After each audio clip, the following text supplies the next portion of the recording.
All right, welcome everyone. This is the Next Level Firms Group Q&A call, February 23rd, 2016. I'm actually in a hotel right now.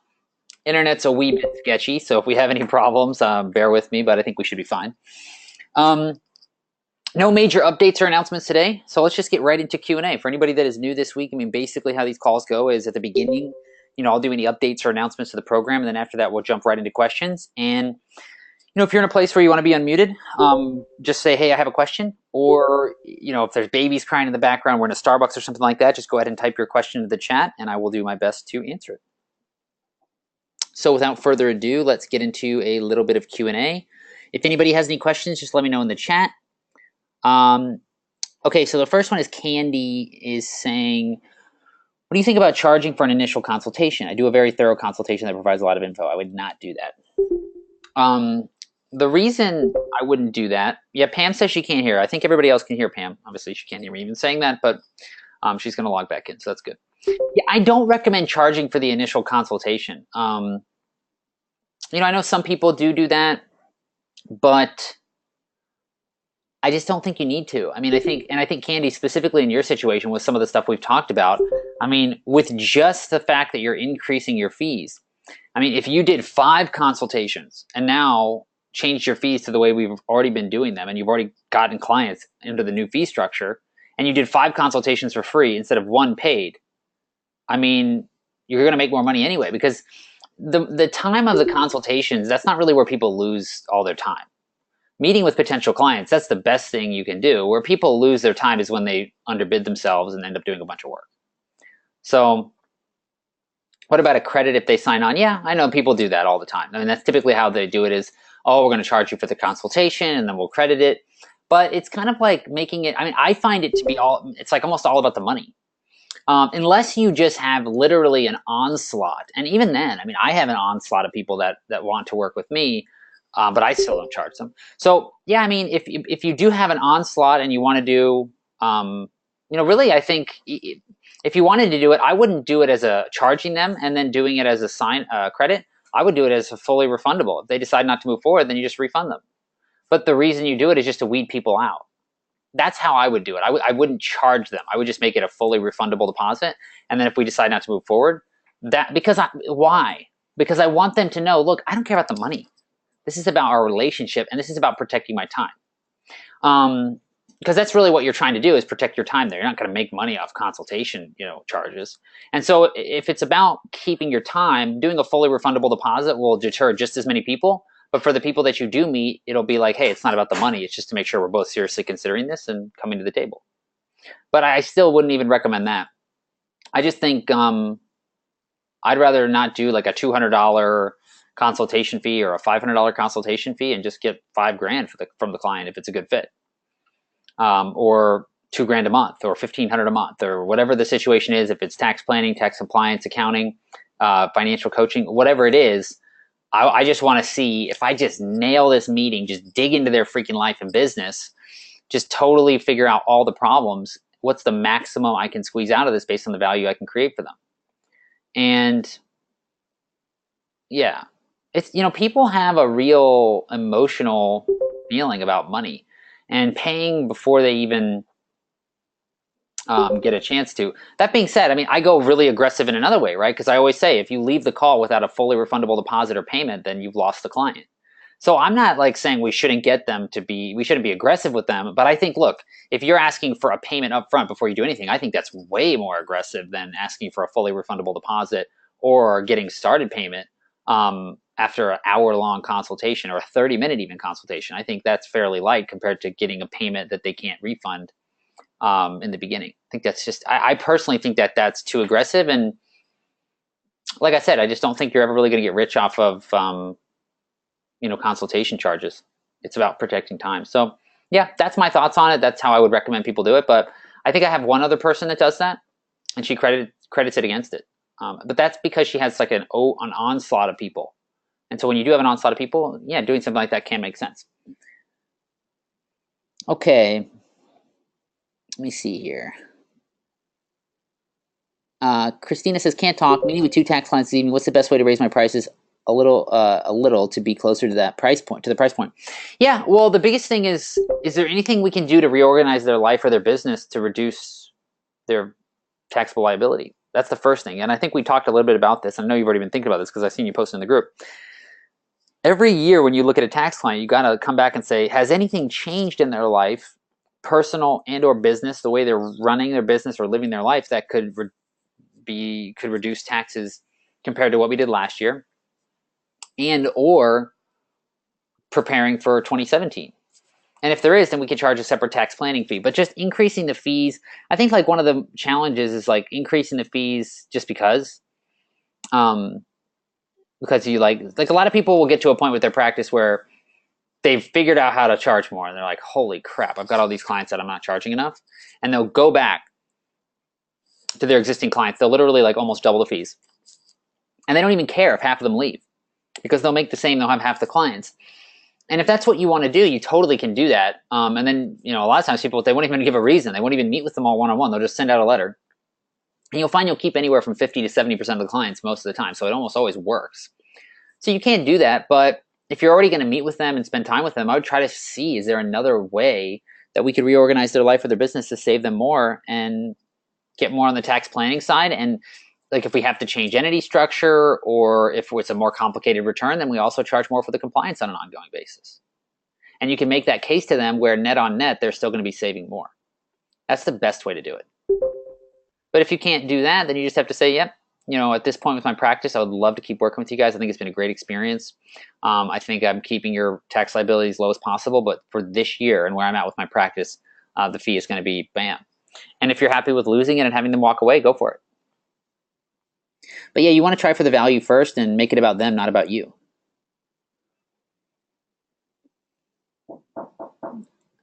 Hang on, everybody. Give me just 1 second.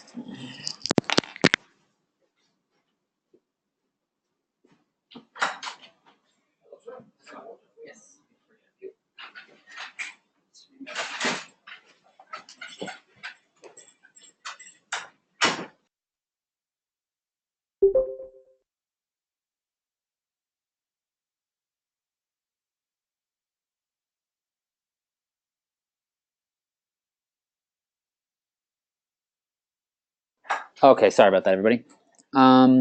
Okay, so Christina says, what's the best email server to use where I can add my picture to my signature? And Christina, on the other tax question about the S Corp, send me an email on that and I will look that up.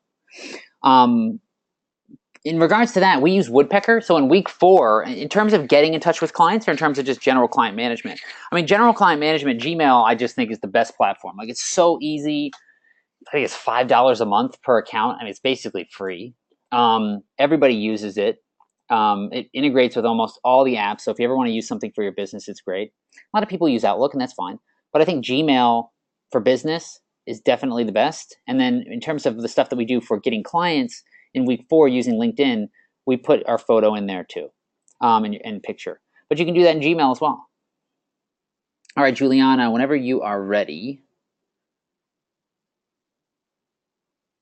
you can unmute yourself whenever you're ready.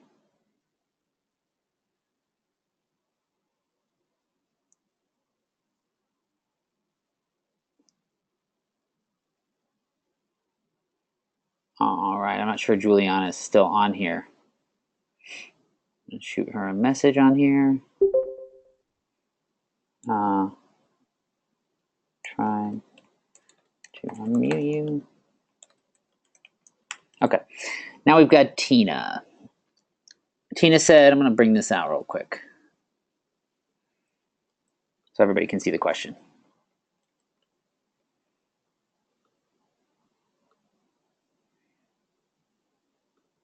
Okay, so had a strategy session with a small company that had 3 employees plus contractors. He wouldn't give me his revenues or what his projected goals of revenues were. One of the 3 employees was with him. Okay, that can make sense. Another one was the COO. That was a CPA. He was more curious about what an ERP system was. That was about all I could do for him. Was there anything else I should have done? Asked most of the questions on the script, but really didn't know what else to do. Basically told him that he wasn't ready. What's the best way to handle? Yeah, the thing is that when you talk to somebody and they won't give you the basic information, there's nothing you really can do. I mean, like, look, if this person's seriously considering using you for accounting and tax services, and they won't tell you the size of their company, I mean, that's completely ridiculous. Look, a company that's doing 150,000 a year has a whole different set of problems than a company that's doing 3 million. Now, I doubt they're probably not doing 3 million with 3 employees. Most people aren't doing that, although it's definitely possible. And you said it's a small company. Okay, yeah, it's possible. Yeah, I mean, you just have to say, like, I honestly recommend if somebody won't open up about the basic facts about their company, I'll say, yeah, look, honestly, I would say right then, I would not even continue the chat. I say, look, I'd love to help you guys, and I was really looking forward to this call. But in order for me to see, if there's any way I could help you, whether that's today on this call or in any type of ongoing relationship, I would have to know some basic information about the company. And they say, well, why? Well, Tina, I don't know why you need to know what the sales are. Yeah, well, if the company is doing, let's say, 250,000 a year in sales, there are a whole different slew of considerations from an accounting perspective and a tax perspective than if we're doing 2.5 million a year. And at least it gives me some gauge as to what the possible challenges and opportunities are, and how we can reduce your tax liability, spend as little time on accounting as possible, and get you guys the best information in a timely manner.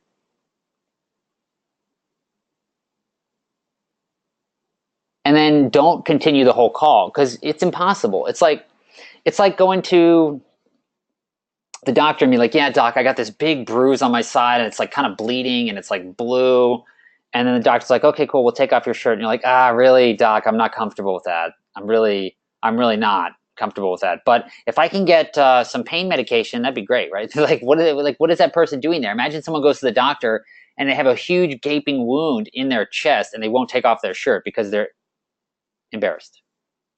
Well, I mean, that's fine, but the doctor's going to say, look, I would love to help you, but I really can't figure out how unless I get this shirt off. And you can even use that analogy with them. The reason why that analogy sometimes won't work is because they're going to say, well, we don't have any problems or whatever. So you got to be a little careful with that. So I think, yeah, the taking the shirt off. I mean, but I think the first example that I use where you just say, look, it's a whole different slew of challenges and possibilities to help save you guys money. And I need to know where we are if we're going to go forward. So yeah, I mean, that's the biggest thing. And if we can't get that, then don't continue. And one of the things I'm actually going to post about this later on in the Facebook group today, because I had an interesting exchange with somebody from the program that I think is really insightful. There's a lot of insights to take from it.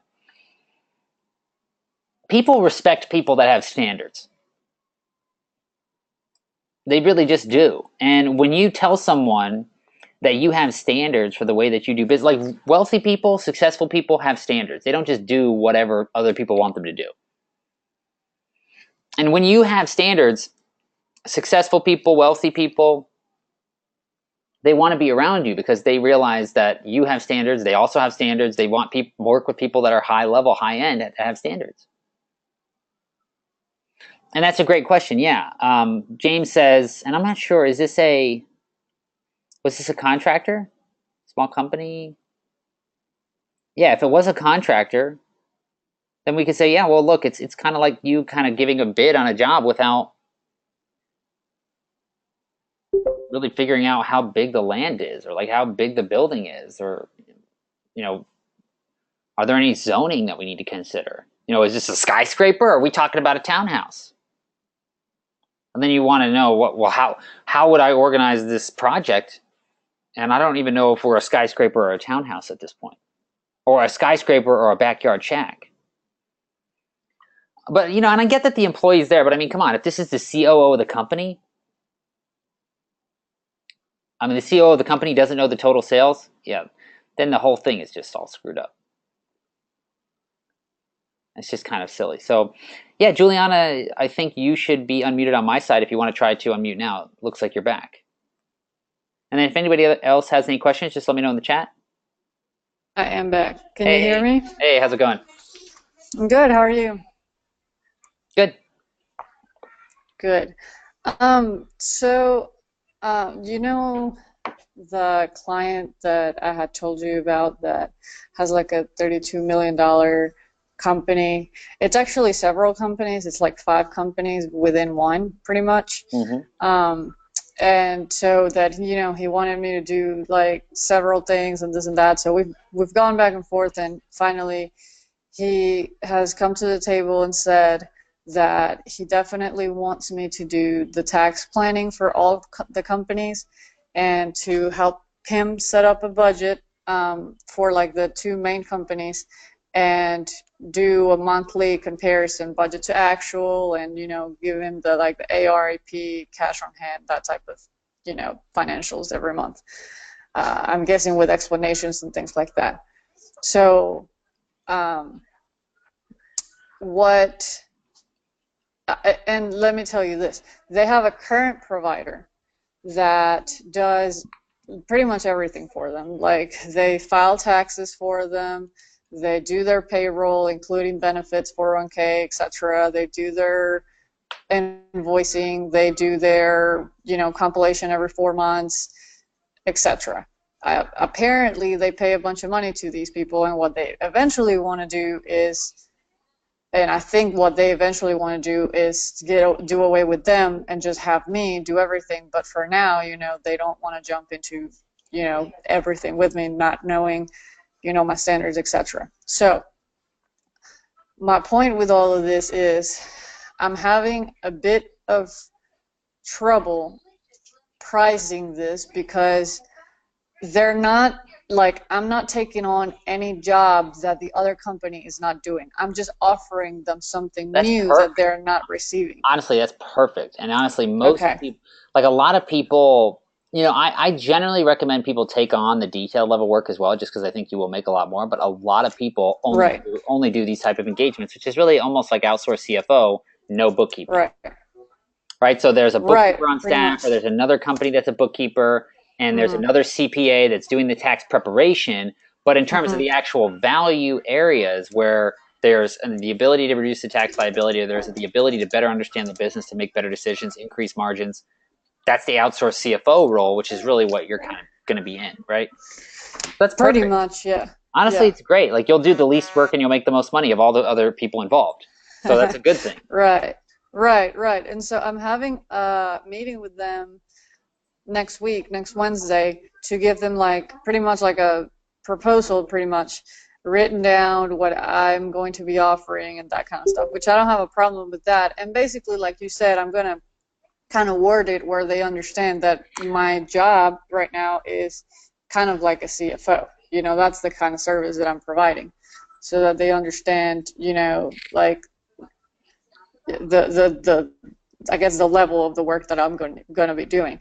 They understand the value. They definitely are very excited about it. They definitely need it. They have said it several times. I mean, and they want to go for it. At this point, it's just me giving them a price and, putting a tie on the deal. And what So type of companies are these really?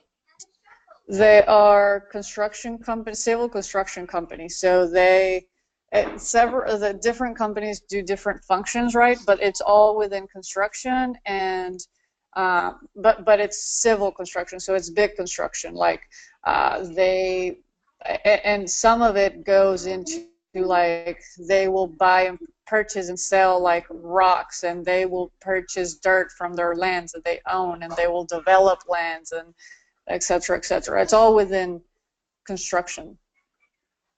Got you. Now, have you got access to their QBO files and their tax return yet? Their tax return, yes, their QBO files now. Do you have an idea of what you're going to do for tax planning yet?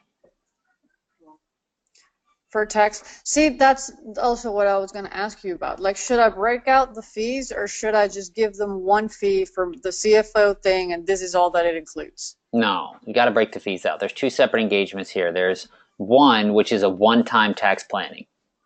Okay. And to be honest, there may be some ongoing maintenance associated with that in regards to maybe they want to do quarterlies, or maybe there is some aspect of that they want Right. to monitor on an ongoing basis, which can be part of the outsourced CFO, and I really think it should be. But I think there's two. Right. I think one is the one-time tax planning where we go through it and see all the different ways we can reduce the tax liability, present that to them, they choose which ones they want. Bam, that's the tax planning engagement. And the second one is an ongoing monthly recurring outsourced CFO engagement. And Right. and now the tax planning seems like it's for 5 different entities, right? The tax planning is for 5 different entities. Okay. But there are 2 main entities, and then there are 3, like maintenance entities. Does that make sense? Like 3 just kind of hold the assets, work as subcontractors for the 2. So it's really 2 big ones, 2 and the operate. 3 other ones. Like holding Yes. companies, and Yes. it's like some companies will have like an intellectual property company for liability reasons, but there's nothing really in there other than intellectual property, but there's no P&L really. Is that kind of the same thing? And in this one, it's probably there's actual physical assets, but there's no P&L in operations.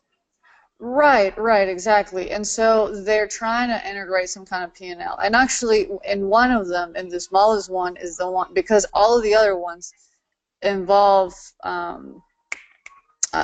payroll one way or the other. They have like employees one way or the other, and they want to try to save on like trying to do a 401k plan for the main owner.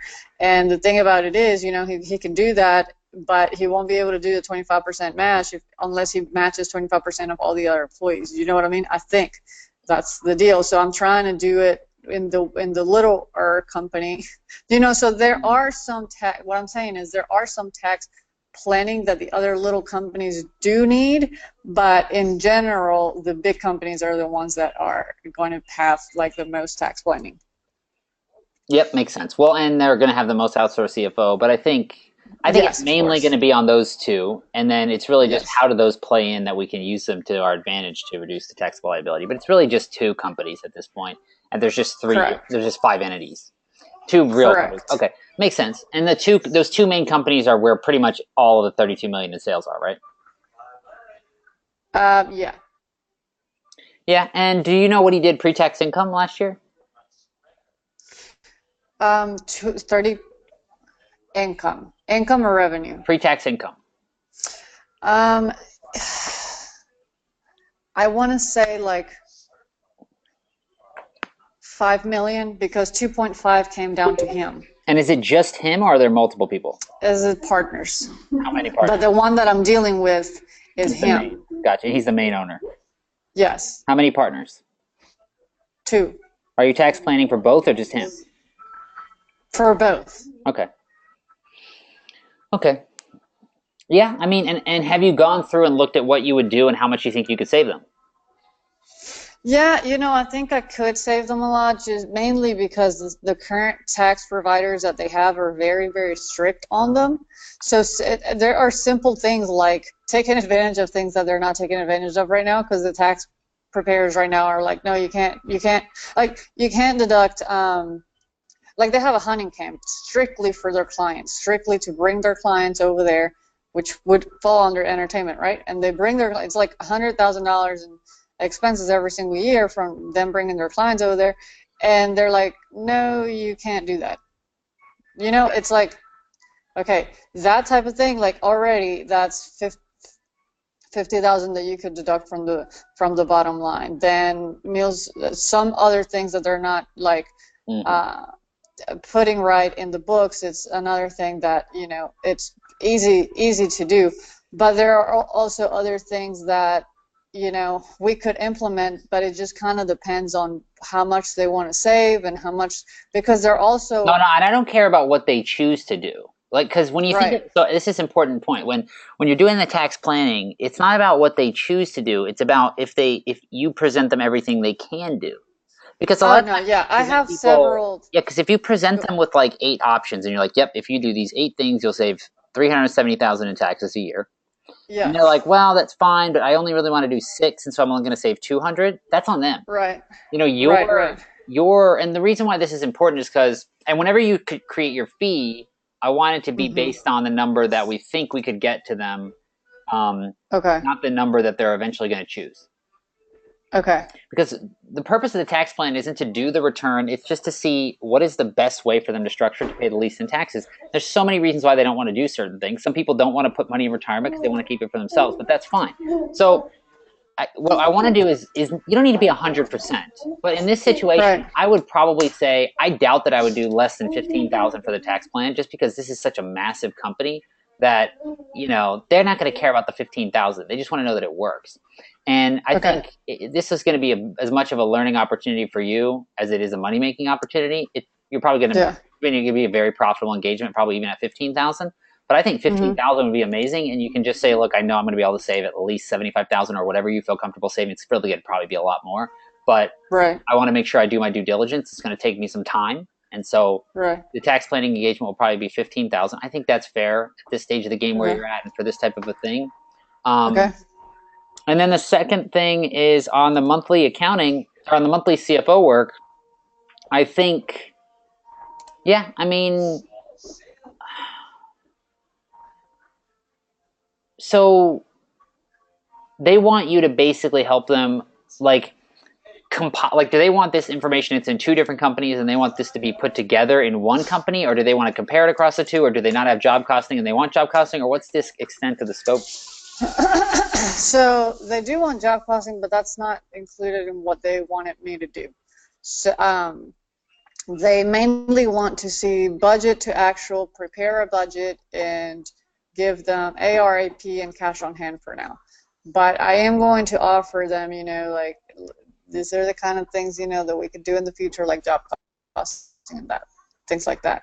But for now, it's just really, and it's separate companies. So presenting them with two budgets, two, actual to budget, and kind of giving them an idea every single month of where they're at, where they're spending too much, where they're spending too little, cash on hand, the type of things that they need to look out for, that type of thing. Mm-hmm. Yeah, I mean, I would be shocked if. I mean, it's a huge company, right? So whenever you're doing something like this, like, I think the whole metrics that I use in week 2 go out the door. Doesn't really, those metrics Mm-hmm. aren't really applicable for this. And the books, Right. have you seen the books, or do you know the books are good at this point? Yeah, the books are good at this point, except for a few little things that are, as far as tax need to be recategorized. And are they But in general, they're good. good? And are they in QuickBooks or another system? QuickBooks, but since they do want to do job costing at some point soon, they want to switch to something else. And do you have any indication about the monthly fee and what they're comfortable paying? See, that's my thing. I know that they pay the other people a lot. How much? I don't know how much. I want to say like 100,000. Because the thing is, when I look at their books, they don't. There's not like an accounting fee. There's like professional fees, which professional fees, because it could include, Lawyers? Well, maybe not, but other you know, advertising or something. Who knows? yeah, like whatever else. Yeah. And so taking that away, I'm thinking, okay, maybe 100,000 for what they do, but so then I'm coming on, so they already feel like they're spending a lot on accounting, and now I'm coming on giving them other things that they need, that they know that they need, and that they know that it's going to be good for The them. reason why I don't really care that much about the fee is because I think this is going to be actually really easy. Right. Unless I'm missing something, it seems like all the information is prepared. It's pretty much done. It's right. It's just Yeah. it's just massaging it a little bit, preparing some nice fancy reports, and having a discussion. Yeah, honestly, yeah, that's really it. And doing a prospective budget as well, but that's actually not going to be that hard either. So, I mean, honestly, like even if you did something as low as like 3,500 a month or 4,500 a month, because if they're Yeah. paying 10 grand a month for their accounting team, which probably they are, which is actually really good. If they're only paying 10 grand a month for their entire accounting at this point, that's pretty good for a $32 million company. Well, it's not their entire accounting. Yeah, they do have on-staff people. That's not for their entire accounting. It's just for the outsourced CPA that does tax preparing and quarterly, but the tax preparing is a lot of tax. Like they do have a lot of, they have use tax, they have quarterly tax, they have 941s, they have their normal tax for all these companies, you know, like, so it is a lot on the tax side, and then they do the payroll invoicing, and I don't know what else they do, honestly, but that. Yeah, Candy said that you should ask for a copy of their QBO file, and I guess, but we've talked to them a few times, and did they not want to give that to you, or? They haven't said that they don't want to give it to me, but they never do. So I do tell them, all right, you know, I would like to look at your QBO file, da, da, da, and they send me the tax stuff. So I think they're like, don't want me to know how much they're paying the other people before I give them the price. I think that's what they're trying to do. I think, look, if it's $3,500 a month, I think that's awesome. And then if you end up doing the accounting, it'll probably end up being 10 or 15 grand a month. I mean, it could be. Right, exactly. But this is the reason why I don't want to bite off more than we can chew in the beginning, because I think this would be an awesome win for you based on your situation. I think you're going to make a lot of profit on this engagement, to be honest. It's probably, once you get this set up and working, it'd probably take you 2 hours a month plus a meeting with them. Like, it's not going to take a lot of time at all. And so, you know, and then the tax planning is 15 grand. So you got 15 grand plus 35. That's like 40 grand a year.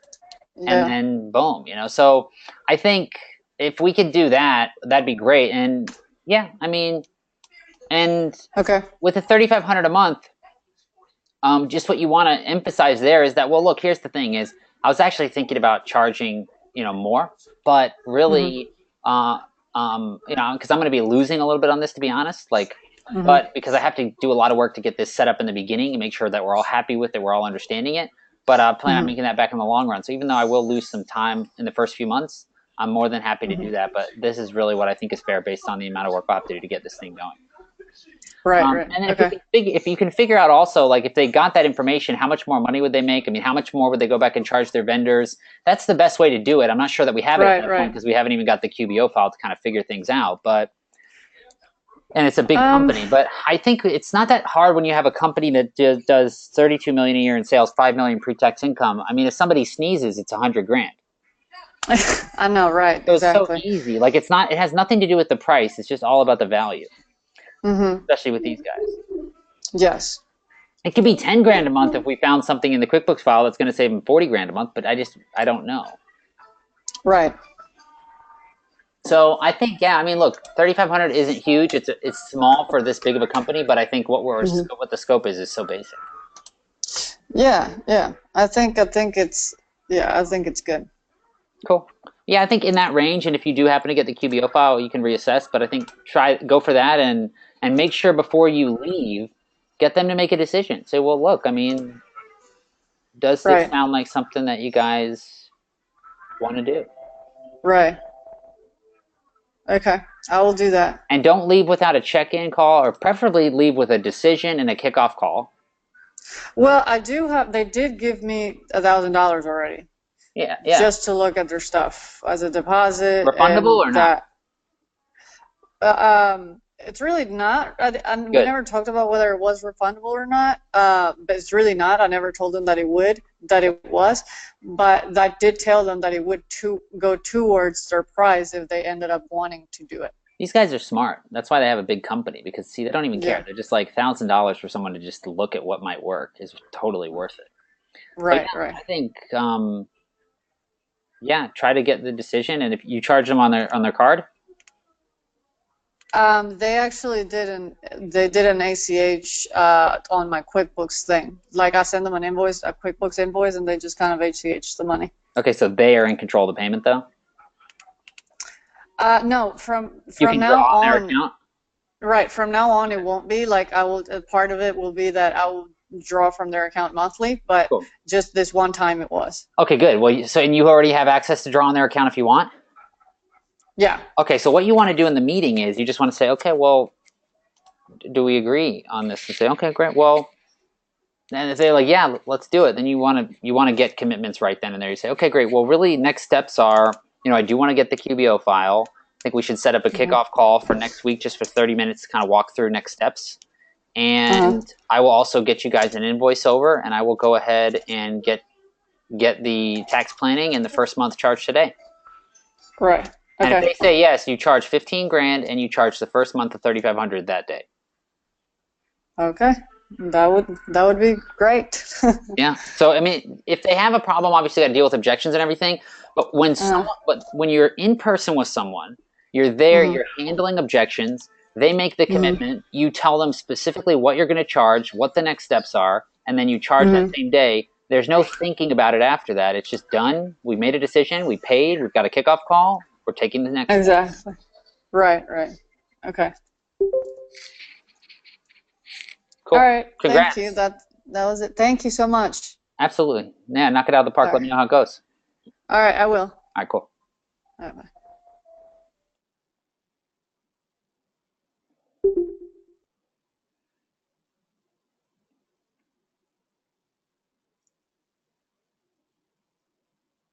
All right. Yeah, Mike has a question. Mike, I'll get you in one sec. Danielle said, Andrew, I've heard you mention the kickoff call. What goes on in the call?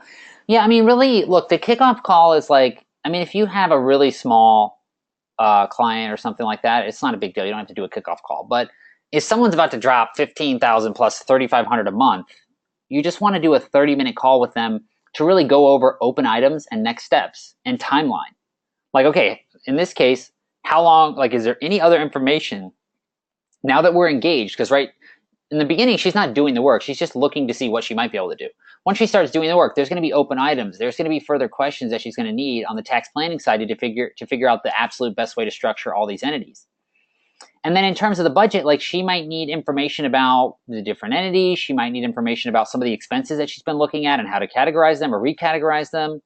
Um, like she might have questions, and then also there needs to just be some agreed upon timelines on both sides for how to get information exchange and when we're finally going to finish the tax planning and when we're going to be fully operational on the monthly accounting. So yeah, really it's open items, um, next steps, and timeline, if that makes sense.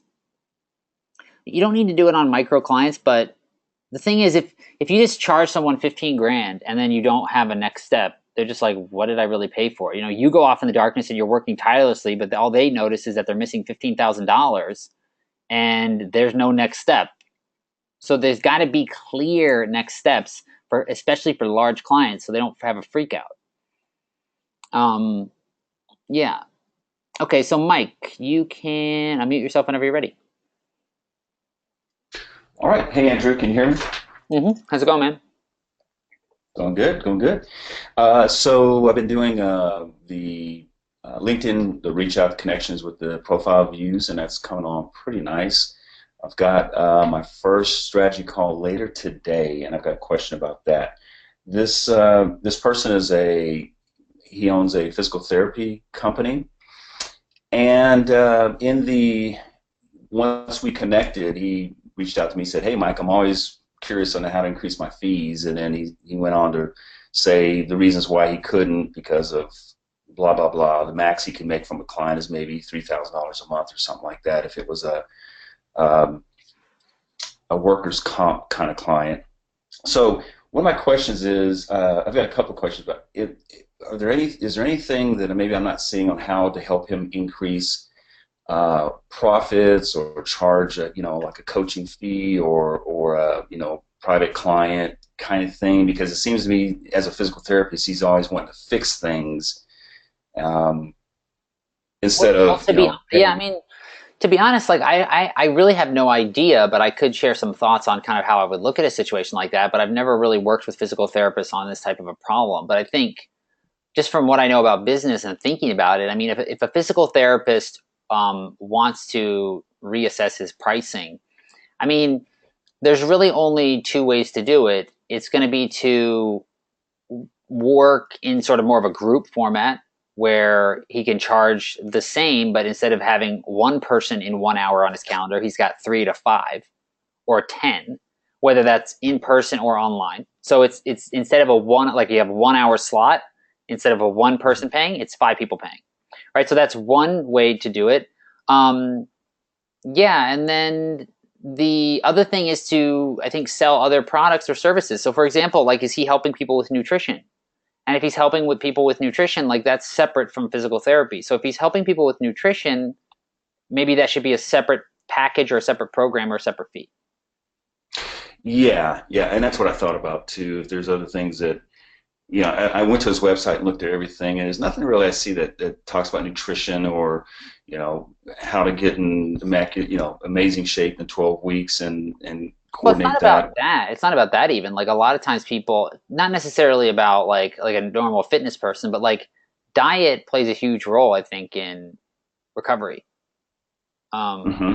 in terms of like athletes and a lot of people like that. So I would be shocked if he wasn't doing, if he didn't somehow bring nutrition to the table.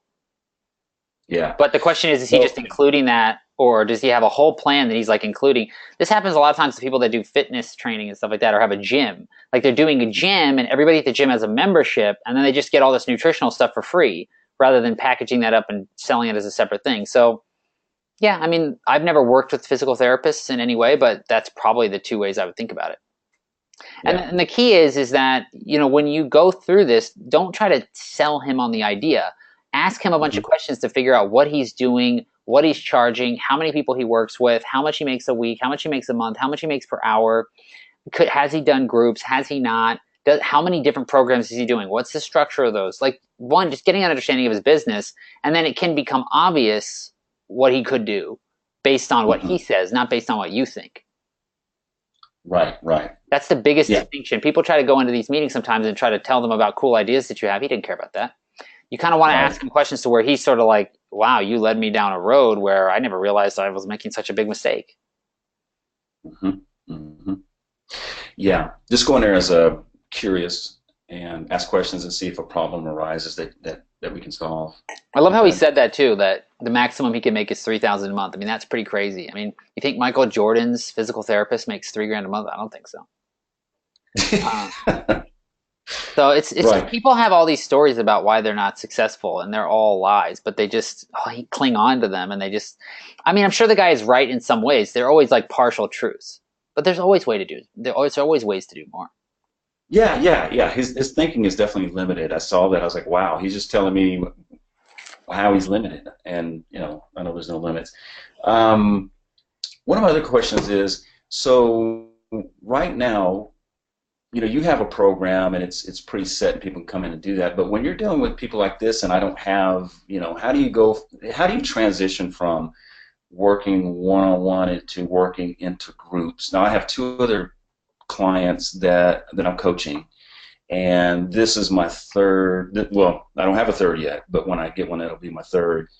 How do you make that transition to saying, because if I have a Facebook group and there's only like two people on it, they're like, hey man, there's only two people here. What's up? Yeah, well, I mean, to be honest, when I first started Next Level, and when everybody starts, they start with nothing. I think I started a Facebook group originally with Next Level because people asked for it, and there were only like 4 or 5 people. Hmm. But people asked for it when I first started doing these things, and honestly, in the beginning, it's cool. Like it's much more like intimate. Like it's smaller. Like there's benefit to both. Like people that join and work with me now, they get like the best version of my knowledge and my experiences and the materials and everything. I mean, it's like night and day. I mean, back then, if you would have logged, this total joke, right? But it gets better and better over time. But the key is that we got to remember people don't care about group in terms of financial coaching. People don't care about group or one-on-one. They just care that it's going to work. It's going to help them solve their problems. I mean, I actually I really don't care. If I think about my own life, I don't care if it's group or one-on-one. I don't care if I have to do the work, just as long as I know it's going to work. And so yeah, I mean, if the fundamentals are there and on the strategy session you nailed the problems and what they need to change to make more profit or to resolve their financial situation, whether that's paying off debt or setting aside for their kids' retirement, increasing margins, like whatever the problem is that we need to work on with them. Then, and if we nail that and they see that, and that's the reason for working with us, the reason that they're working with us is exactly the same if it's one-on-one or group. And so if that reason is solidified, then they won't care. Hmm. We care. Somebody like you cares because you see my program and you see other programs and you think, oh, these people are there. All of us started with nothing though, exactly where you are. Hmm. Yeah. So I wouldn't worry about it, and just when it feels right, do it. Okay. And one last question, fee. I know you recommend a program start off lower and, if you get the first 10 or so and then keep working up from there. The clients I have right now have charged, the fee is a lot higher. that they paid. And so, do I stick with that, or I'm comfortable asking for that level of fee where I'm at right now. What's your thoughts on that? Yeah, I mean, look, price doesn't really exist for these types of things. Like, it's really just about what you fully believe in. And if you're 90%, that's not enough. It needs to be 100. If you're 99, that's not enough. It needs to be 100. So if there's an inkling of doubt at any price point, then that's fine. But I like to tell people to start at 2,500 because working with a couple of people is more important than the money that you make. So volume is Hmm. more important than price in the beginning because you learn more from your first 5 to 10 clients than you get in money. I don't care if you got $10,000 from all of them. It'd Hmm. still be worth more your experience than the money you made. And so I don't really care too much about the fees. If you feel 100%, not one sliver or inkling of doubt in your body about the value you bring to the table and what you can deliver on, then charge Hmm. charge as high as you do feel comfortable. And then I tell people to increase it even more when you feel disgusted with yourself for it being so low. Yeah. Well, okay. So that leads me to my last question for now. So what I'm doing with the people that I'm currently working with is I just do a Zoom meeting one on one, and I record every one of them. And sometimes those meetings are, the training calls, which are once a week, one on one, or at least an hour, sometimes an hour and a half, sometimes 2 hours, and I just have all those archived and I put in a Dropbox file for them to view. So I can continue to do that, but it's like at some point I want to switch off of that because it's really. Well, all you have to do is just do it when you get 3 people. Just instead of doing it one on one, do it in a group. 60 minutes of you presenting and 30 minutes of Q&A. Yeah. And then Okay. that's one, and that's exactly how I started Next Level. I think, look, there's a couple people in the Facebook group that were literally like in the first 10 people that I ever worked with, and that's exactly how I did it. I did it for the first 8 weeks because when I first started Next Level, it was an 8 week program, and I did 60 minutes with 30 minutes of Q&A. There was like 5 people on the call in the beginning, and then there was 10, and then there was 20, and then there was more and more. But yeah, and then all I did was record those, put those in the thing, and anybody that signed up in the future just had access to those recordings. You might be like, well, Andrew, that's really weird. Those are just recorded calls. This isn't a full-on program. It's like, yeah, but people don't care. They really don't Hmm. care. They really don't care. Hmm. I didn't Okay. ever have one person complain. Okay. Awesome. Thank you. Absolutely. All right.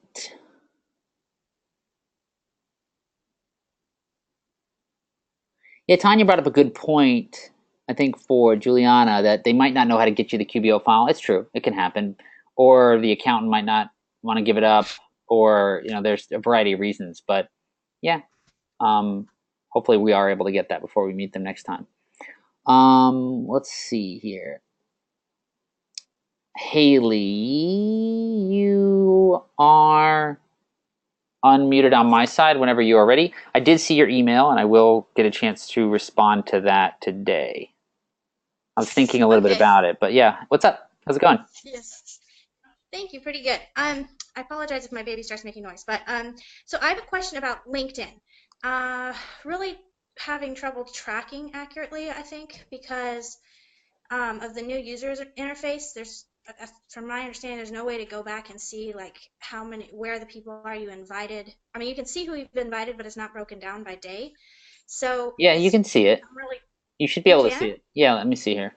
This should work. Okay. Let me see Because here. I've only seen like one big long list of everybody you've ever invited, but it's Try difficult that. for Is me it to. not? I just sent you the link in there. Check that one. I'm not sure. Is it not by date? Yeah, it's just a long list. Hmm. Yeah, really, the best way to do it is every day when you do connect with people, just jot down a note for that day of how many you sent on the front end. Right. I've been doing that, but then unless you're tracking who you connected with, That doesn't matter. All I and care about is a rolling average. yeah. But okay, so like if I'm connecting, 75 to 100 connection requests, and that day I'm also getting, 20 people responding and accepting my connection request, that's not a good way to track because they're not all going to accept the next day or that day or whatever.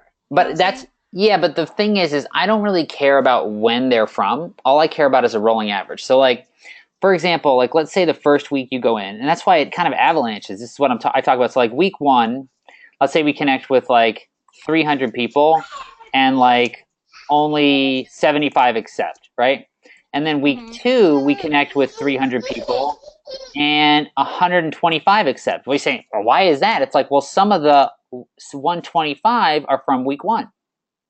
And then after week 3, we connect with 300 and we're at 150. That's really what it looks like. And then if you go to week 4 and you do 300, it'll be about 150 again, and then it will pretty much always be 150. Why is that? Because it takes about 2 to 3 weeks for like 98% of people that are ever going to respond. And so after a while, you see how that kind of works, and then all I really care about is the rolling average, if that makes sense. Okay, yeah. I just was concerned that I had to keep track specifically by day, and then I was just totally, I couldn't, it was just so much. It was really difficult. So if it's, I mean, I've been keeping track of how many I'm making per day and how many are accepting per day. So Good. you're saying after I've been doing it for a few weeks, I should see an average. Exactly. Yeah, really, Okay. I think really 2 to 3 weeks is when you have a really good idea of what the numbers are going to be. Okay, that's very helpful. Thank you. Absolutely.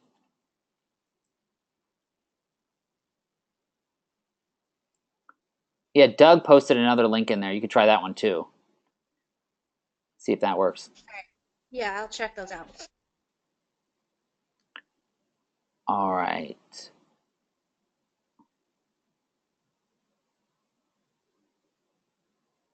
Ketley says the PT could expend his services to nursing homes. Not sure what that's about, Ketley. If you could, I'm not sure if that's a question or a comment. I'm not sure what that was in relation to. Candy said, what do you use to record? I think he said Zoom. If you're using a PC, really the best thing, you can either use GoToMeeting, Zoom. Those are like web-based, and then also Camtasia. That's if you're on a PC, and that's like an app. I generally recommend this. It's the best one for recording and editing. The rest of these, I think you can record, but you can't do any editing. So like you can't cut off the end or the beginning for 5 minutes or 2 minutes or whatever when you're getting your screen organized or when you're closing it down. At least I don't think so. Camtasia, you can also do a little bit of editing. Yep.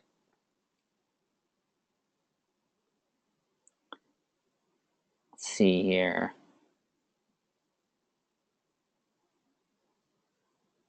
Yeah, Tasha says, how would you break into coaching for industries that do not have specific owners you would work with? For example, larger companies with accounting staff, nonprofits, a board of directors.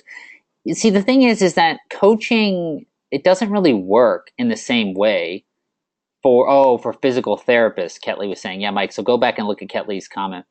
That's right, PT. I was like, what is PT? But no, I got it now. Yeah, the problem with doing coaching for larger companies is that it doesn't make sense.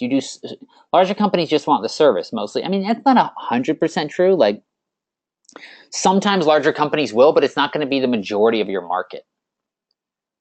And why? And the reason is because like people that are in the low, that have a smaller business, that are doing 500,000 a year or less in sales, 500,000 or less a year in sales, it's more worth it for them. 500,000 a year, less than 500,000 a year in sales. They're probably going to be better for coaching. If they do greater than 500K a year in sales, they're going to do services. These people, they have more time than money. These people, they have more money than time. And it's not like 100%, right? I mean, there are some companies where people are totally swamped and they're doing 500,000 a year, but in general, that's going to be the case. Also, we got to remember in the U.S., 93% of small businesses are doing less than 250K in sales, gross sales, right? Which is really just a baffling number, and I find that hard to believe. It really shows you just how many small businesses there are in the U.S. because I mean, the number of people that I know that do more than 250,000 a year in sales is staggering. And so it's like there's so many businesses out there. The small business market in the U.S. is just amazing. So look, 93% of the market from a coaching perspective is here. These are not the best service clients, though. These are the best service clients. And so I think if you get to a board, a larger one, and you want to do, quote, coaching, what I would really consider that to be is like you're probably going to end up doing some just higher level value services. Kind of like what we were talking about earlier with Juliana, where she's going to be doing $3,500 a month for them. She could probably even do more than that, like $5,000 a month. But the reason why this is such a great engagement is because this is like no work. This is literally like, even if she has to meet with them an hour a month, probably take her, once she gets everything set up in the beginning, 2 hours a month to reorganize everything. 3 hours a month, $3,500. It's about $1,200 an hour. That's not bad. That's a really good deal. I mean, you take $1,200 an hour times a year, it's not bad. That's really not bad. So this is not what I would consider coaching. This is still services, but it's in a much higher level of value where you're doing, of all the other people, the person doing the tax return, the person doing the bookkeeping, the on-site person, Juliana is doing the least amount of work for the most money. She's making the most profit. Some people call this coaching. I don't call it coaching. The difference between coaching and services is whether you're doing the work or they're doing the work. She's still doing the work, but it's higher value. When I'm talking coaching, it's where other people, you're teaching people or training people how to do the work, but people that have a large business, typically they don't want to do it. There are exceptions. It's not 100%. And I would just say, if you find someone that wants to do it, great, do it with them. But in terms of having that as your strategy to work with those types of people, I wouldn't do it. In the not-for-profit space, look, I honestly think there are thousands of people that want to be a 501c3 and don't know how to do it. Don't know how to get set up with it. Don't know how to get their tax approved status. Don't know what they need to do on an ongoing basis to comply with that. And you want to talk about a market that you can make a lot on in terms of coaching, that would be the market, if that makes sense. Because that's where most of the people are, and that's the exact same process for every single person. They have to go through it. And it's complicated, and it's related to accounting. I don't know anyone that does that, but I bet you that's an amazing business. So many people would want to do that. Yeah, does that help, Tasha? Or does that kind of make sense? Yeah, it does. Can you hear me? Sorry, I have a screaming toddler in the background. Absolutely, go for it. Hey, yeah, I mean, I think my question too, I come across so nonprofit is my industry, as you know, and I have so many people that reach out to me that are like less than that $250,000 mark, and the truth is they would argue they don't actually have time because they're running an entire business completely by themselves with a lot of different regulations. They need the accounting services. They can't afford the accounting services. They don't have time to do it. It's just kind of like, all right, where do we find a solution? Well, I don't want to get too involved in the weeds. People say they don't have the time when they don't see the value. Like, if they really think that it's worth it for them to do it, and it's worth it for them to have it, whatever it is, whether it's doing their own books and understanding their numbers, whatever the thing is that we're talking with them about, they will do it if they see the value. But whenever somebody says they don't have the time, that really just means they don't have the value. Or they don't see the value, sorry. Especially if someone's doing $250,000 a year gross. I mean, I don't care if you're on your own and you don't have any employees. If you see something that's valuable as an opportunity, you'll take it and you'll do it, and you'll do it yourself. It's a very, very small business. It's not very, very small. Like it's not like this behemoth thing where this person. There are people that have organized their business at $250,000 a year where they are swamped and they are out of control. But when they say that, the important thing to remember is that they're not saying what they mean. Most people on these consultations, they're not intentionally lying. They're just not being honest. And so what they're really saying without saying it is that they don't see the value. And so we have to figure out, okay, well, what do they really need? What are the problems? And if they were to work with us through coaching, how would we alleviate that? So like in that one example, why were they getting in touch with you? They wanted to hire me to do all of their accounting work, kind of their day-to-day operational stuff. How long have they been around? I mean, their budget might be like usually a couple years. I mean, they might be, I have several clients that are, potential clients that reach out to me that are sometimes even less than $100,000 a year. And they've been around for, 2 to 3 years and hoping to expand. And they only have budgets of a couple $100s a month that they can spend. And it's like, really, you guys should be doing the work. And I can just review it at a high level, or this just doesn't make sense for me. Yeah, well, exactly. I mean, look, if your margins on your not-for-profit are $100,000 a year or less, or $250,000 a year or less, I mean, I think the number one thing you need to do as the fiduciary in this thing is make sure that you squeeze every single penny out of it for your cause. I mean, that's kind of a big thing. And if they're like not looking at the books and just randomly spending, and then there's no margin left, and actually 80% of this is going to staff costs and promotion and all this other crap, which is what most of these not-for-profits are anyway. No offense, but like that really, the number one thing they need to be looking at when they're small is how much are they really either saving to further invest in growing the cause or putting specifically to the cause.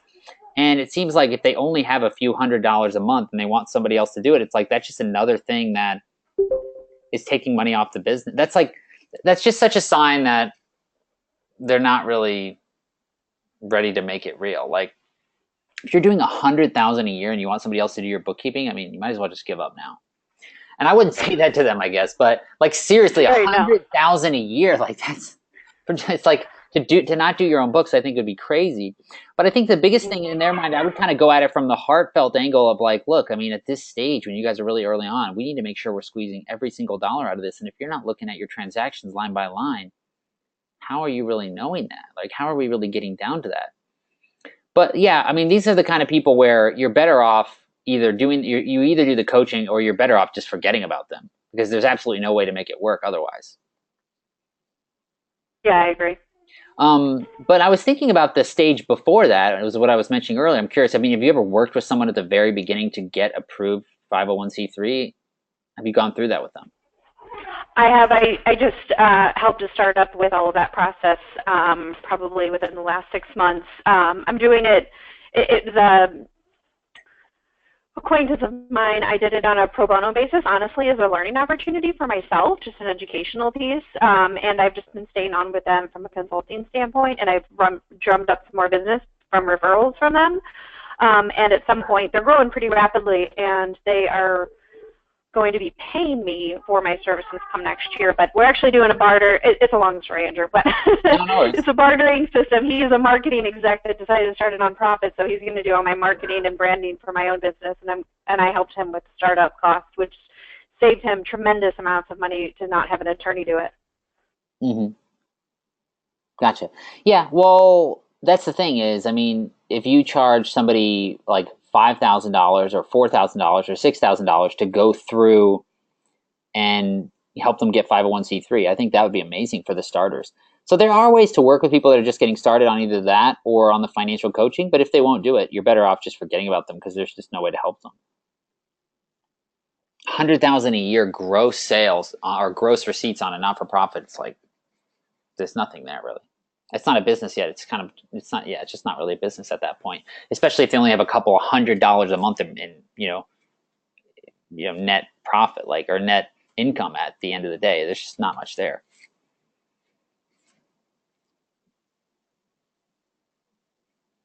Yeah.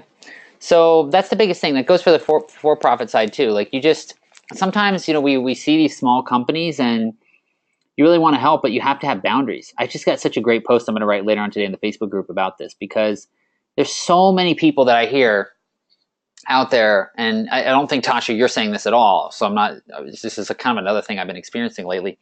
So many people that I say, I just want to provide the value to the client, and we really have great service, and that's why people have stayed with us, or, I don't want to grow too quickly because then I want to drop the ball on the clients. And there's all these little stories that people tell themselves about why their fees are too low. And it's not because they don't see the value in what they do, obviously. It's not that. It's that I just care about my clients.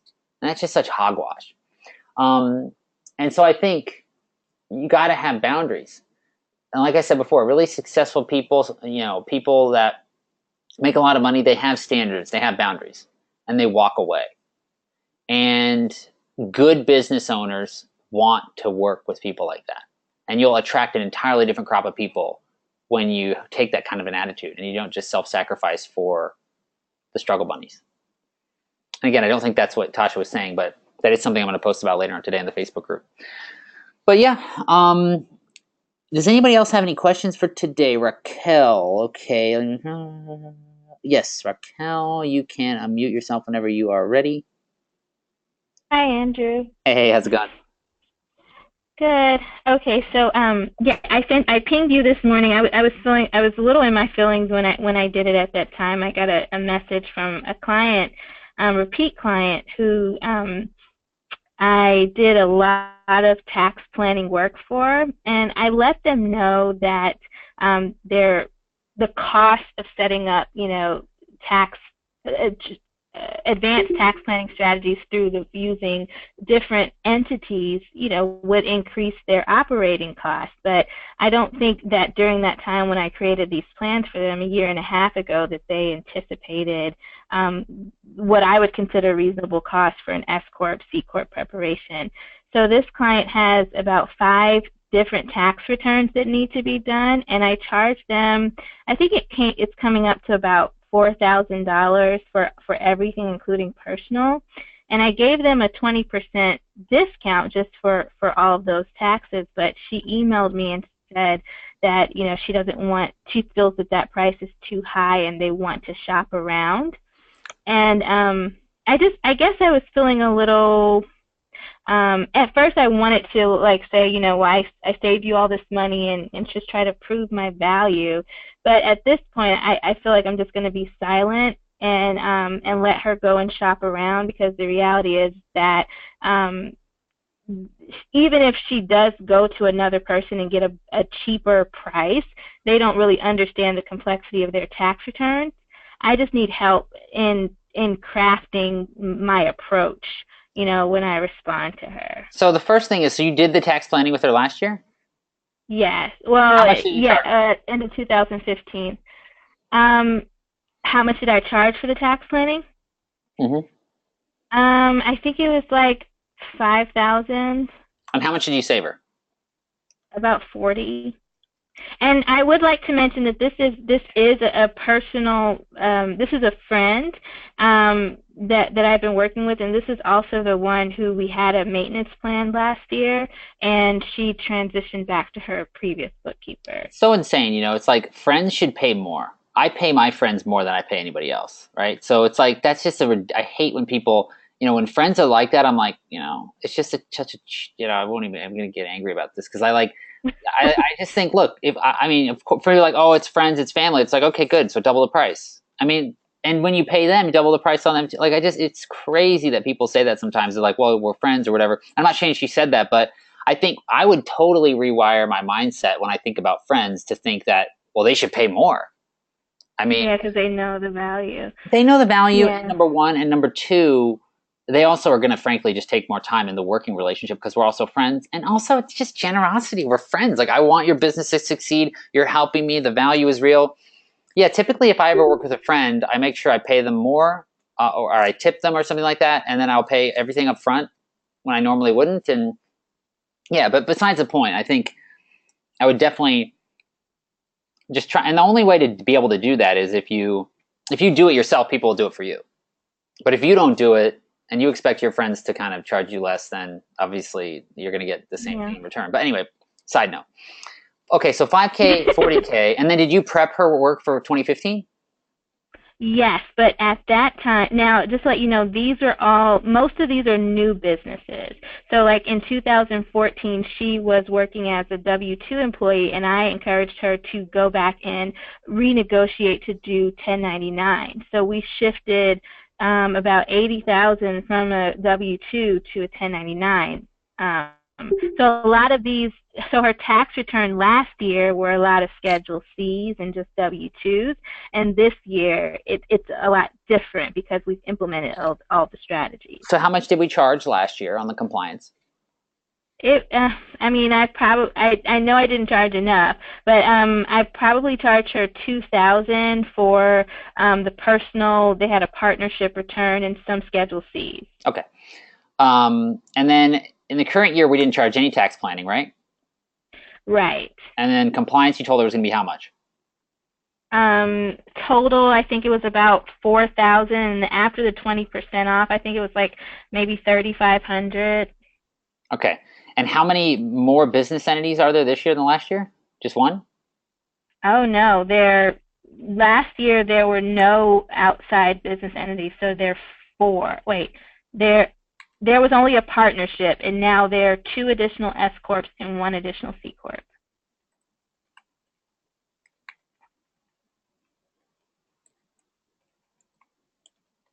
2 S corps, 1 C corp.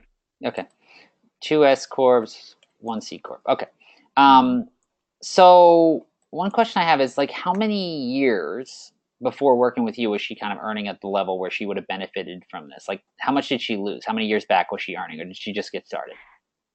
Um, she she's kind of just getting started. There were some other issues that happened early on where she lost a lot of money, and it would have been helpful to work with me, but that's not related to this tax planning. Was it related to tax and accounting? Yeah, kind of. She set up a nonprofit for a before and after care program when it should have been a for-profit, and the board just kind of screwed her. Okay. And how much did she lose there? Probably about over the last few years, probably about 300,000 or 400,000. Okay, so she lost 300 to 400 grand. And how many years did this go on? Was this just 1 year that she went without this, or 2, or was it 0? She started with you literally at the very beginning. No, she transitioned from another accountant, so she probably went about two years without me, and I helped her transition. So that nonprofit, that's where she was earning a salary, and I had her transition to 1099. So we are taking business money out of the nonprofit now.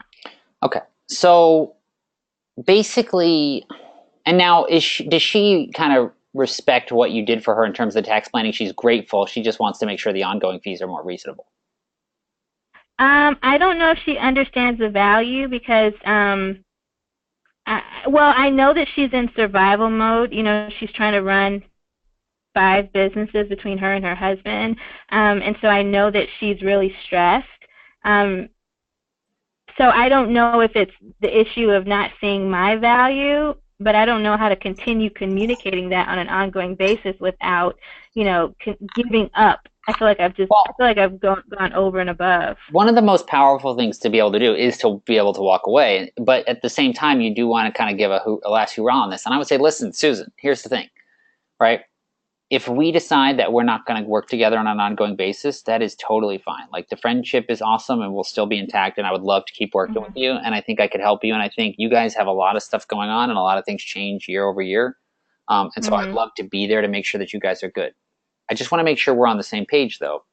I mean, before working with me, you were losing $40,000 a year for the 2 years previous on the tax plan, and we finally got that squared away. And, you and I have also talked about with the not-for-profit, and whether it being a not-for-profit or a for-profit, that had we worked on that in terms of structuring that entity and tax planning, we would have saved, $300,000 or $400,000. And so, look, I am more than happy for you to go around and price shop with other people and figure all that out. But the reality of it is, at this point, that it's not about how much you can save on this right now. We're talking about $1,000 or $1,500. Like, really, the potential with you guys and the complexity of what you've got going on, if you get the wrong provider and they don't know certain things about you, you guys could lose $20,000, $50,000, $100,000 in a year with just a slight change. And we've already seen that a couple times. Right.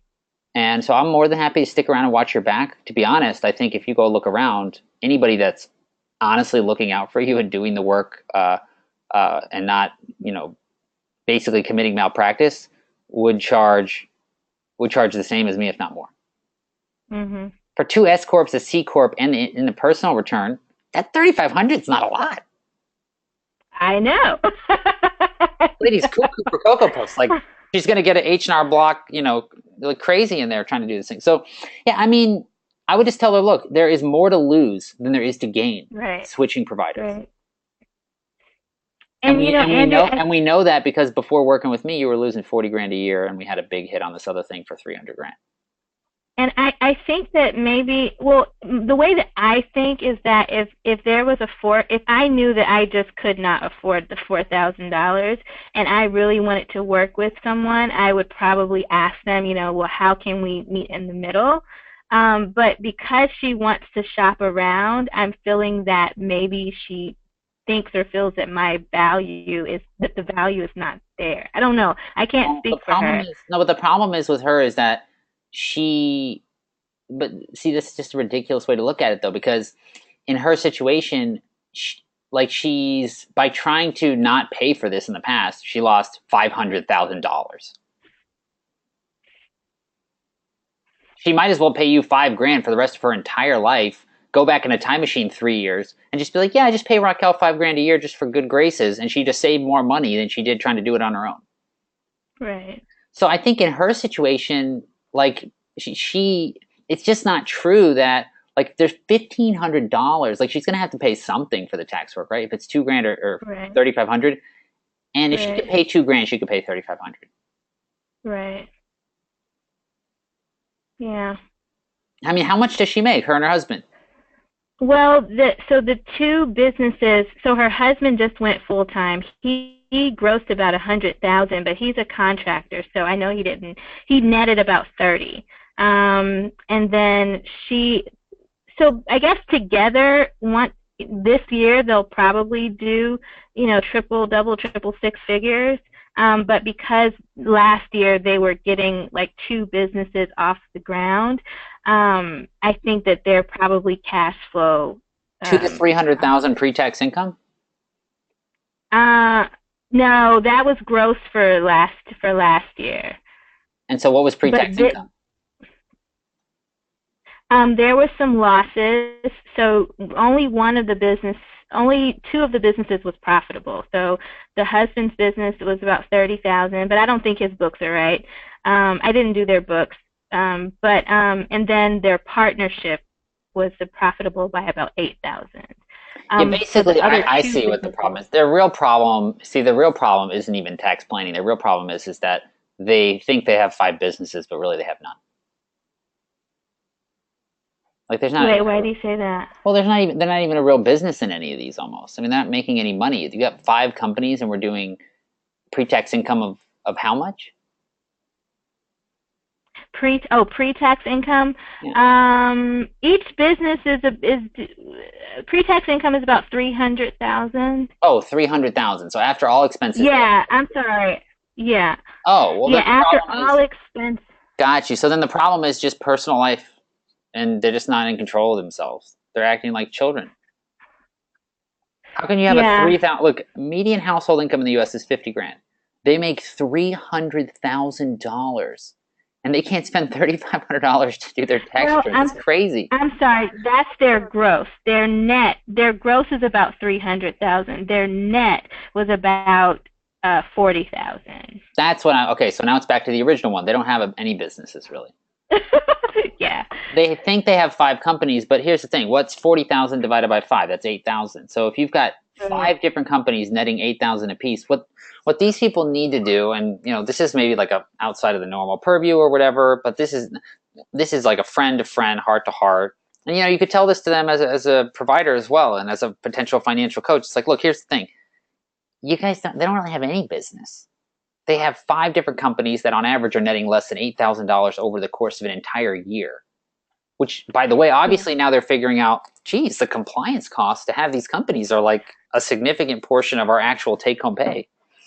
And so what they need, what I would probably recommend they do in this situation as just a friend or even as someone that's seriously looking at them, I'd say, look, here's the thing. Which one of these businesses can you guys really make work? Close down 4? No, that's not true. No, because like one is a daycare, and so that one is one they just started. But the projected income, like in a year or two, at full capacity, is like gross 500,000. Good, then close the other 4.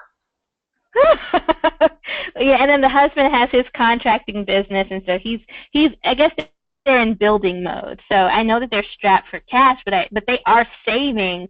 They're still saving more. If they were employees, they'd be paying, a lot more in taxes. So they're still saving, and I can show them how they're saving, but I didn't know how much I should push and say, I'm helping you guys save this much money, the reason why they're not... Because I don't really care for the tax work. Yeah. But I just was feeling a little offended. I hear you. Well, the real problem they have is like, if they're really only making $40,000 a year, does that include their salaries, or they're taking salaries on top of that? No, that does not include their salaries. They are taking salaries. That is just the pass through. The $40,000. How much are their salaries? Their salaries are about. well, when we say everything that's coming into their home is probably about 150,000. Okay, so that's not too bad. 150 to 2. That's not too bad then. So they're doing better than I thought. So that's not too bad. Yeah. So not to beat up on them too bad, if they're that really their take home, like from the W-2 income on the S corps and their pre-tax income after all expenses is 150, then yeah, I mean, I think when you look at that, then I think that this is not an unreasonable fee at all. And I think if you just walk through the fact that if she's looking to save $1,500 to potentially lose 40 grand next year when she grows this daycare business and there's all these new tax planning implications she didn't even think about, then go for it. But she tried to do that before and lost 500 grand. Right. Okay. I'll come from that approach. I just, I'm trying to work on myself and not, like I've been working on not being just not caring too much, and just not being too emotionally connected to people's success. I mean, I guess I care too much. So you gotta let people fail. You gotta let people fail. But failing is good too. Like letting people fail is a good thing. Like I think in their situation though, the real problem is definitely 5 different companies. I mean, if you really have one real business, like that is so much more work than one person can handle. But if you have 5 hobby businesses and they're doing okay, but it's hard to really make one business good. That's real hard. Yeah, it's just that they're really like child care centers with different locations. So if she had worked with me in the beginning, it would have just been one business with multiple locations. But because we're trying to backtrack and help her to still benefit from what she started, this is kind of where we ended up. Gotcha. Yeah. I think just walk through the history and what she's already lost by trying to do it on her own or use a cheaper provider, which is substantial. And with these people, look, the other thing to tap into too is that they think they're going to do a lot better. And so if they think they're going to do a lot better, that means the landscape's going to change. They're going to need to make sure there's somebody there, because like literally people, they don't understand that most people out there that are doing returns are just processing. They're not thinking. Exactly. Yeah. And so if everything changes, they're just going to be like, oh, what happened? Okay, I'll process it that way. Like I won't think about how this could be improved, Yeah.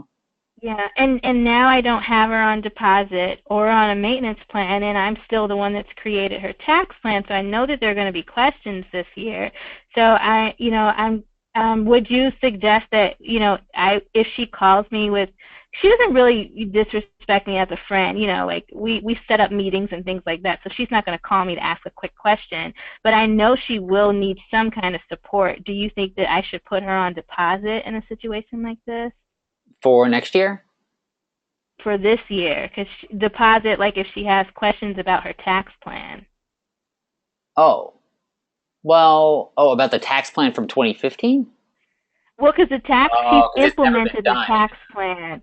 Right, she's implemented the tax plan, and so sometimes she has questions, am I doing this right, stuff like that. Yeah, I think 1 30-minute call with the deliverables to the next person would be fine, right? But that's as much as they need. Like that one person, the new preparer, if there is a new preparer, you send them all the stuff, and if they have questions, then they can sign up for a 1 30-minute meeting with you and clear it all up, and then they're good. Oh, okay. I wanted to get away from that. I don't want to get into the habit of charging just for an hour, but I guess I will. No, I didn't. I don't think. I wanted to. I didn't say charge for an hour. I said do the 30-minute meeting for free. Like it's already part of the tax plan. And it's like, just to be done with it. Like, if Oh, I see. Yeah, because you did get the tax plan, and it's like, kind of remember you were down in Miami. We were talking about how you would have that follow-up meeting to get it finally implemented, but then sometimes they would take it, sometimes they wouldn't. Sometimes they won't take it till the next busy season because that's when someone's actually looking at everything. So but I think that's fair to offer, because if somebody else is going to do the return, it's fair to kind of just answer some of their basic questions. Okay, I'll do that, and I'll be done with it. Okay, thanks for talking me through this. I appreciate it. It's amazing how friends aren't better than like just strangers. What the heck? Good story. Yeah. And I know I've put too much energy into it, and so this is a good learning lesson for me as well. So cool. Yeah, let me know how it goes. All right. Okay, will do. Thank you. So Christina's asking, I thought you weren't supposed to transfer a W-2 employee to a 1099 contractor. The IRS seems to be looking for that and will penalize it. It happened to a client of mine before she was my client. And if they're doing the same job as 1099, they were doing as W-2. Yeah, but you got to be careful too, because a lot of people that are W-2 really are operating as like what would classify as a 1099, but they're just a W-2. And so if that's the case, then you could do it, or you can also realign like the job expectations and the duties. I think whatever the rules are about, who has control over the calendar or the hours or whatever it is. Yeah, Raquel says, okay, they outsource to a management company. There's a bunch of different ways you can do it, as long as the employer is open and flexible. Yeah, but you actually have to like set up the position in a different way, and set it all up legally in a different way. It can't just be that, exactly like you said, like they can't be doing the exact same job. Like you have to make it look right on the surface, and then it actually has to be right underneath. But if the employer is open to it, then it's there's high level stuff that you can do to make it work. I don't remember exactly what the rules are off the top of my head, but you can kind of make it work. Does anybody else have any questions? I think I've gone through all of them so far. I'm happy to stick around for another 20 or 30 minutes or so today.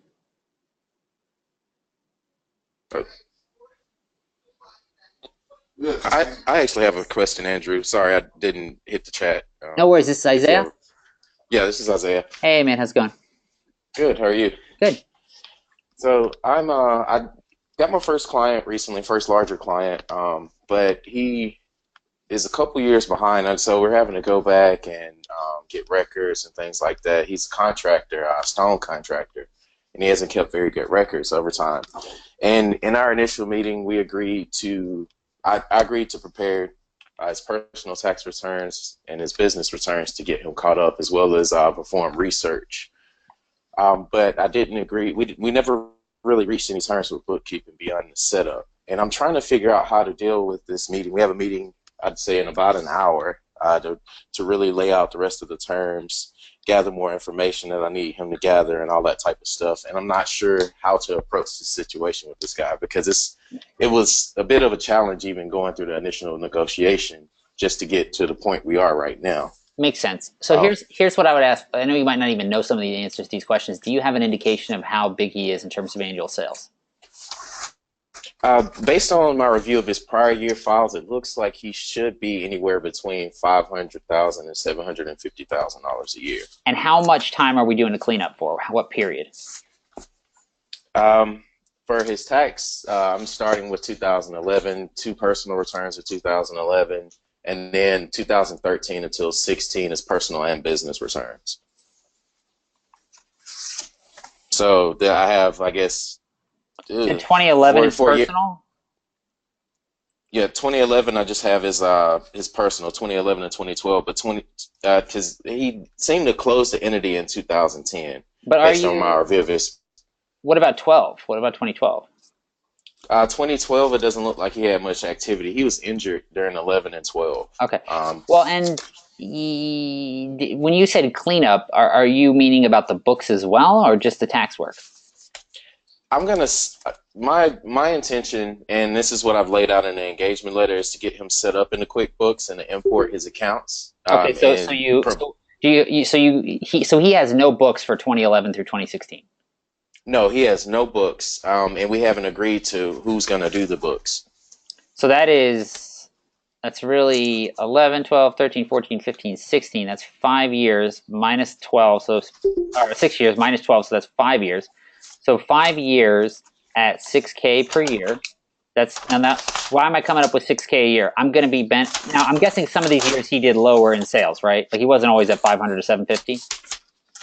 No, 11 and 12 are zero income years because of the injury. Like he didn't work at all those 2 Gotcha. years. What about 13, 14, 15, 16, those 4 years? Those 4 years, that's going to be in that 500 to 750 range. Okay. So I would say bare minimum, I probably want to charge $500 a month on those years. So that's 4 years at $6K. Now, don't freak out. I'm not going to tell him we're going to charge him $24,000, but I'm just telling you where I'm coming from. If we had worked with him for those 4 years at $500 a month, we'd have charged him $500 a month. That's $6,000 a year. Over the course of 4 years, that's $24,000. Mm-hmm. Right? Now, so that's the first thing I'm going to be thinking about. Now, at this point, I'm guessing, does he just have all the bank statements and he just wants to get all that cleaned up into QuickBooks files to show the data from the last 4 years to get the returns done?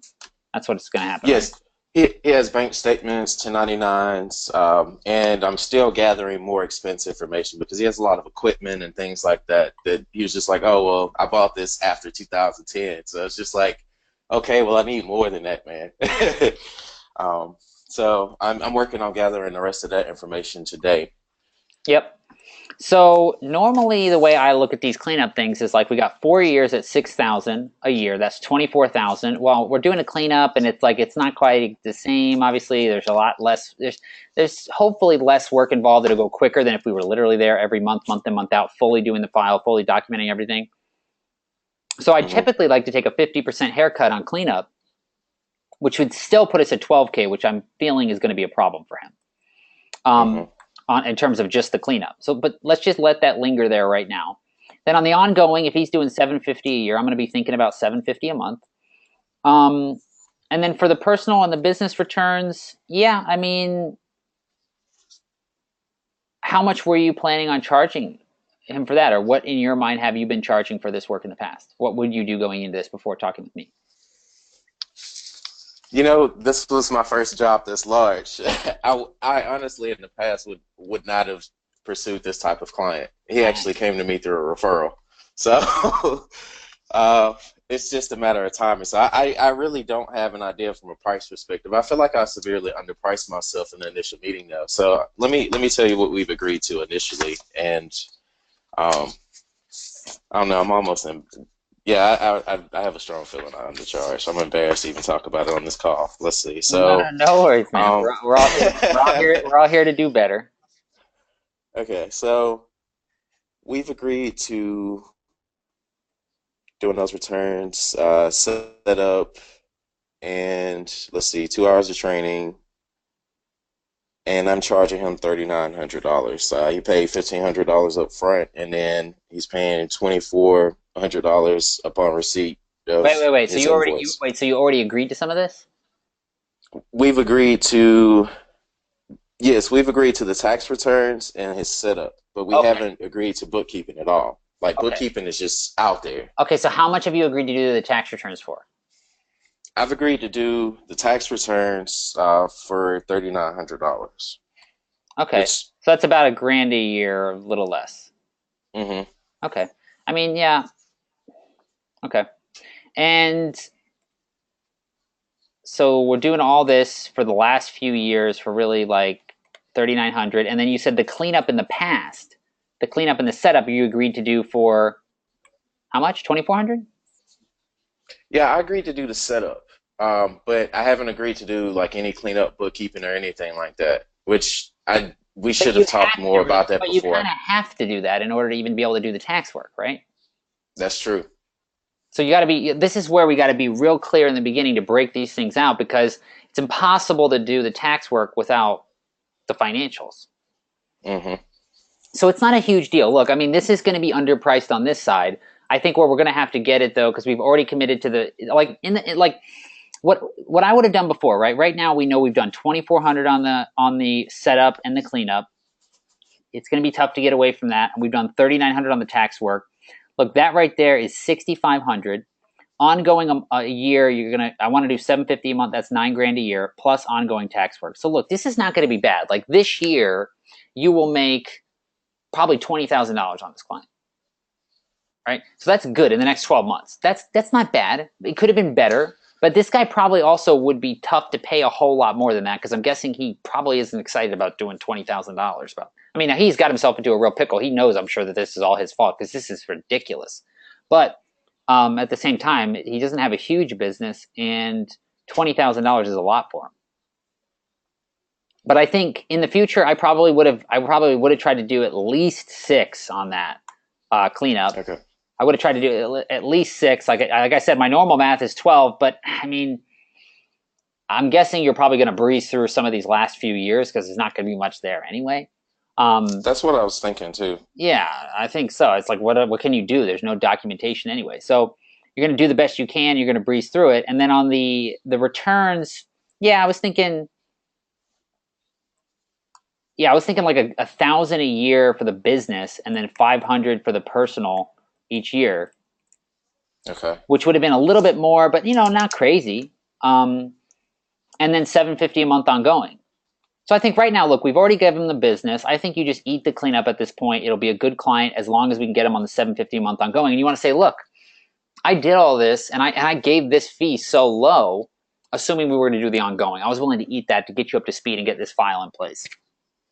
But if we're going to keep the $2,400 to clean up 5 years of accounting and the returns, which we have to do the cleanup to get to the returns, then I really want to do the monthly accounting, and that's going to be $750 a month. Okay. And even still, this guy's kind of getting out of it pretty good, assuming he doesn't have too many problems with the IRS. Did all this come up? Did he get an IRS letter or something? He has a few statements that I've seen here recently. So yeah. I just filled out a power of attorney. I got to have him sign it today, so I can get a full picture of what he truly owes. I'm doing that for the federal side as well as the state of California and the state of Washington, because it's a complete mess. I've never really walked into anything that's this much of a mess. Dude, but you see what I'm saying? I mean, this is a great thing. I mean, you get 5 of these a year. That's 100,000, right? So these kind of deals are great. We'll get the fees up on the next one, but you see the way I'm thinking about it. Mm-hmm, I do. 3 separate services: cleanup, ongoing support, the tax work, tax compliance. Now, the other thing we didn't even get into here is the tax planning, which, to be honest, I'm not even that concerned with right now because this is already complicated as is. But that's another thing to think about: is could he? And I mean, honestly, there's fees flying all over the place. How much can you get out of this guy, for crying out loud? But he probably could benefit from some form of tax planning. So that's something to think about as well. But I think maybe you mention that to him and then have another conversation with that once we get through the rest of this stuff. Because I think at this point, it's just too much. Mm-hmm. Yeah. Okay, perfect. Thank you, Andrew. Absolutely, man. Great job. Thank you.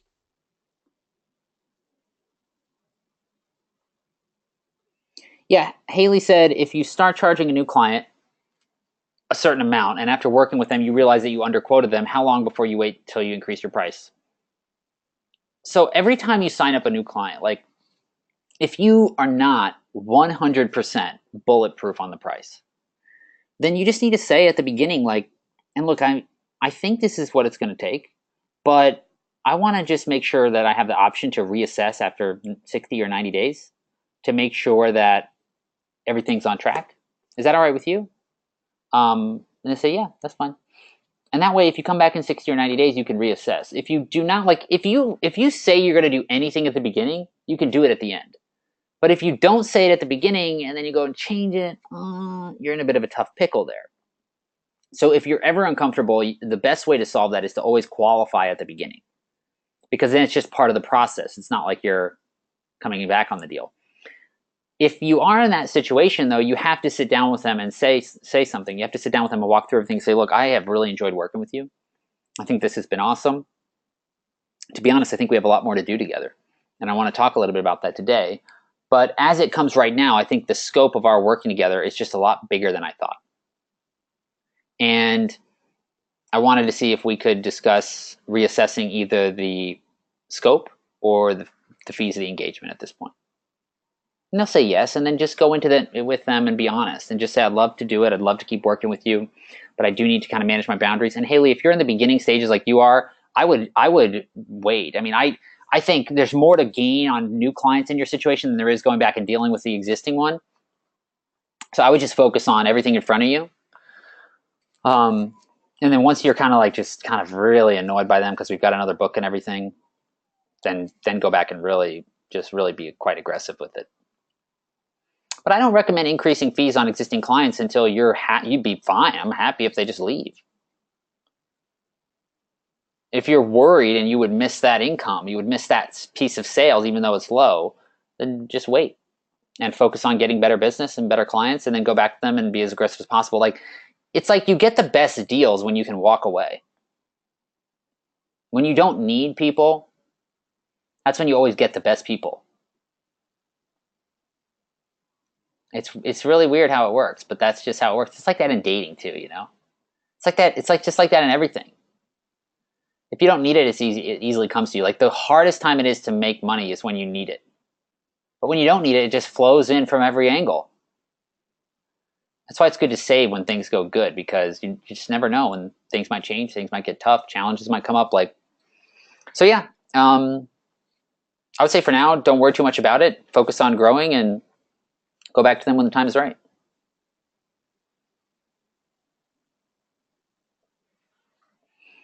All right, who else has questions for today?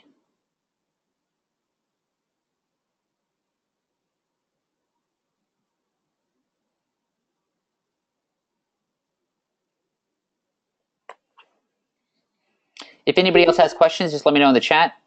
I'm happy to stick around for a few more minutes today.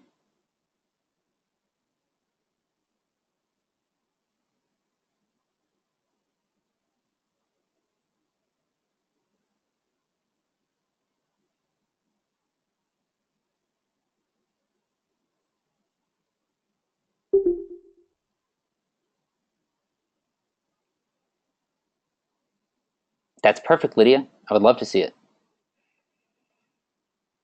Yeah, well, I will go ahead and do a last call on questions for today. Like I said, happy to stick around for another 15 minutes or so. But if anybody has any questions, just let me know in the chat.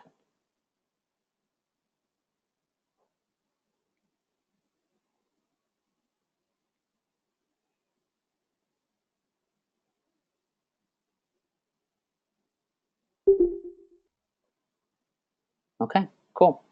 Well, I'm going to go ahead and wrap up this call, and I will post the recording in the group later on today. And awesome questions today, everybody. This is such an awesome time of year. Like, everybody in here should be out there just going crazy. It's just an amazing time of year right now for this industry, and I'm just super excited. There's so much opportunity, so many people that are just crushing it. And so let's get out there and make magic happen. If you need any help from me at all, do not hesitate to reach out, and I will talk to you all soon. Have a great rest of your day, everybody.